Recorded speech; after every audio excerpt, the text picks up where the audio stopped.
On Friday, November 23rd, 1963, President John Fitzgerald Kennedy was assassinated. 1 week ago, our nation marked the 50th anniversary of that tragic and game-changing event. For those who are old enough, there is a ready answer to the question, where were you when President Kennedy was shot? And now for those too young to remember the day, you can still appreciate its significance, certainly. And Dee Dee Feldman, how did that day change us as a country, but more importantly, you as a person, in his legacy of John F. Kennedy? Well, you know, this was 1963, and we had had a sea change by electing this young president that was so optimistic and so different from everything else. And when he was, I was in high school, and I was in it was a Friday, and it was in my history class. Suddenly my teacher was called out of the room and came back in. This is American history. And she was one of my favorite teachers. I just idolized her. And she came back in and she was crying. And we knew something had happened. And she announced to the class that the president had been assassinated, and the class was called off. And so it was a very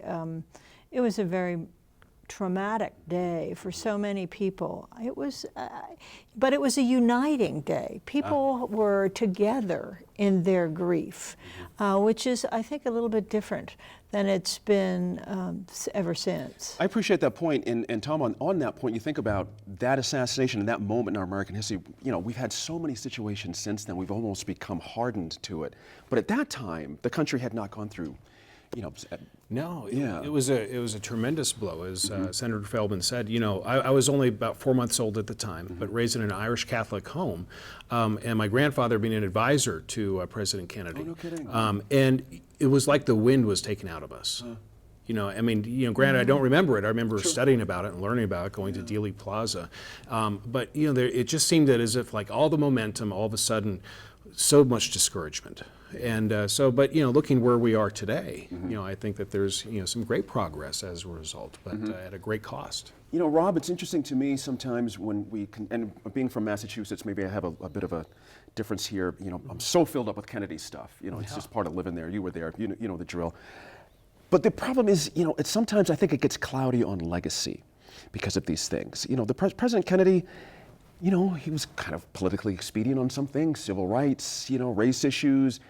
But you'd think the man was perfect all the way down the line. It's an interesting thing. Well, because of the situation was so tragic. Yeah. And also, this is a Zapruder film. I mean, people have seen it. That's right. I mean, other presidents were assassinated. Lincoln, everyone remembers that. But William McKinley was assassinated. So was James Garfield.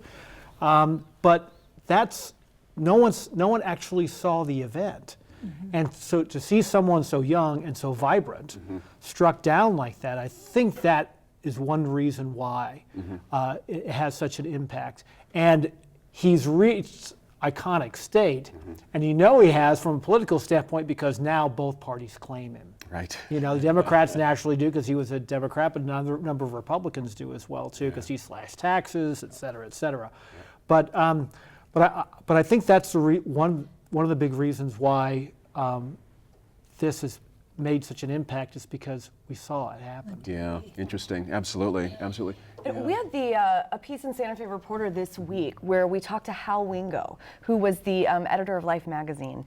And Hal talked about the significance of the Zapruder film and how it really changed, and it set the stage for the media that we all know and love, and some of us don't love. Right. Today, you know, this thing that you have to see it.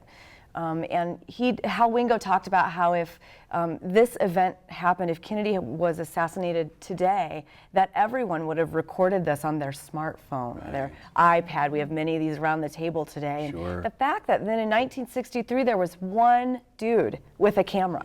You know, it's really an interesting commentary on sort of the way media then evolved. And also what's interesting is that Life magazine has to pull their issue. They've already published. They pull it, they redo the issue so that the Zapruder images can be in the Monday distribution of Life magazine. Wow, that's interesting. One other thing too is that I think the fact that, you know, someone so vibrant gets struck down, I think that's a big reason why we have so much of these conspiracy theories.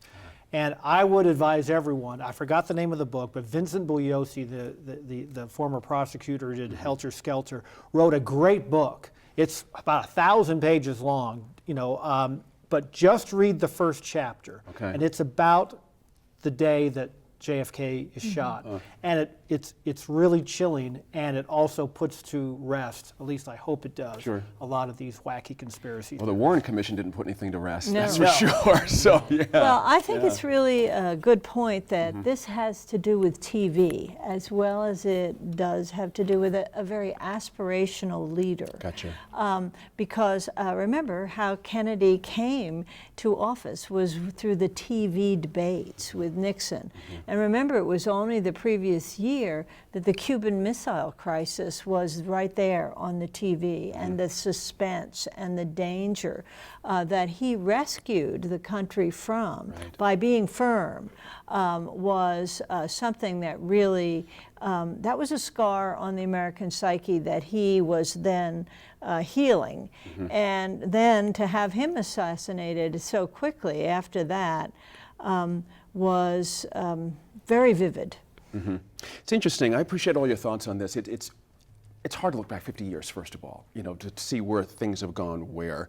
And so, Tom, it's interesting, as time goes by, do these things morph over time? Do they change over time in perception? Oh, yeah, well, absolutely. To understand what happened 50 years ago versus, you have to really understand what was happening 100 to 150 years ago with the plight of the Irish immigrant. Right. Signs going up in Boston, all in Philadelphia, saying no Irish need apply. And the discrimination was just rampant. Of course, that helped to set up and set the stage for John F. Kennedy to, run for office. And then you had the whole religious aspect. So, being Roman Catholic, what are the Catholics up to?